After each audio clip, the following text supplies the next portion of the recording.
Mateus capítulo 28. Ide, portanto, fazei discípulos de todas as nações, batizando-os em nome do Pai, e do Filho, e do Espírito Santo. Versículo 19. A comissão evangélica inclui uma grande responsabilidade, mas também uma maravilhosa recompensa. E eis que estou convosco todos os dias, até a consumação do século. A promessa da presença constante de Cristo com seus discípulos é a mais sublime e confortante promessa diante dos desafios da pregação do Evangelho. O relato de Maria Madalena e a outra Maria indo ao sepulcro nos dá um vislumbre do quão significativo é estar perto de Jesus. As mulheres que o seguiam buscavam uma forma de tentar minimizar a dor pela morte de seu mestre, na esperança de ver o lugar de seu repouso e tocar nem que fosse em seu corpo sem vida. Receberam, porém, um consolo que está além da linguagem humana, ao verem o sobrenatural e tocarem o imortal. Como prometido, Jesus iria a Galileia encontrar-se com os discípulos para o monte que ele mesmo designou. Assim como a aparição dos anjos causou dois tipos de reação, a aparição de Cristo também causou duas reações. E quando o viram, o adoraram, mas alguns duvidaram. Contudo, ainda que nossa fé se revele pequena, Jesus se aproxima de nós e nos convida a fazer parte de seu ministério salvífico. E mediante a autoridade que lhe foi dada no céu e na terra, ele está regendo a sua igreja pessoalmente todos os dias até a consumação do século. Como disse A.T. Jones, por que ir? Porque Jesus tem o poder.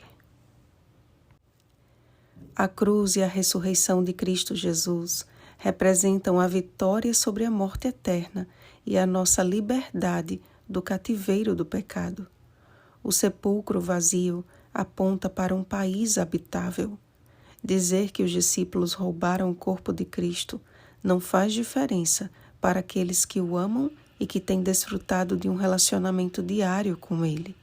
São estes que entendem o seu papel como cristãos adventistas do sétimo dia, que aguardam a volta de Jesus e permanecem fiéis à sua lei, que enquanto aguardam, também apressam o dia do Senhor, dedicando a sua vida no cumprimento do último sinal profético.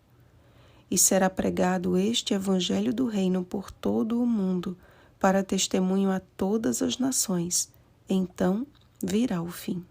Mateus capítulo 24, versículo 14. Estamos vivendo em dias decisivos, amados.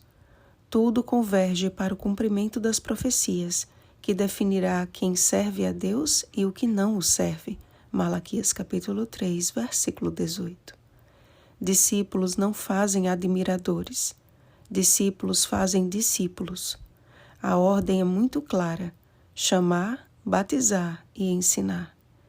Ao aceitar, o crente entra na escola cuja ciência e cujo método estão sempre na escala do crescimento em Cristo até ser dia perfeito. Provérbios capítulo 4, versículo 18. Pela contemplação de nosso Mestre sempre presente, somos transformados de glória em glória na sua própria imagem, como pelo Senhor, o Espírito. 2 Coríntios capítulo 3, versículo 18. É contemplando a Jesus e tendo nosso caráter moldado pelo Espírito Santo que somos habilitados a ser suas testemunhas. Atos capítulo 1, versículo 8. Que a partir de amanhã, o Evangelho segundo Marcos seja mais um instrumento do Espírito Santo para a nossa santificação e semelhança com Jesus Cristo. Assim como ele ressuscitou, como tinha dito, logo ele voltará, conforme também prometeu. Certamente venho sem demora. Apocalipse capítulo 22, versículo 20. Amém. Vem, Senhor Jesus. Oremos, amados. Pai querido, Nós te agradecemos por tudo que aprendemos em mais um livro. Te agradecemos porque por tua vida também podemos viver. Te agradecemos pelo privilégio de sermos coparticipantes com Cristo no ministério de salvar vidas. Que possamos te adorar sem duvidar e que a tua presença conosco seja sempre muito real todos os dias. Em nome de Jesus. Amém. Vigiemos e oremos. Bom dia, discípulos de Jesus. Oremos pelo batismo do Espírito Santo. Oremos uns pelos outros. Rosana Garcia Barros.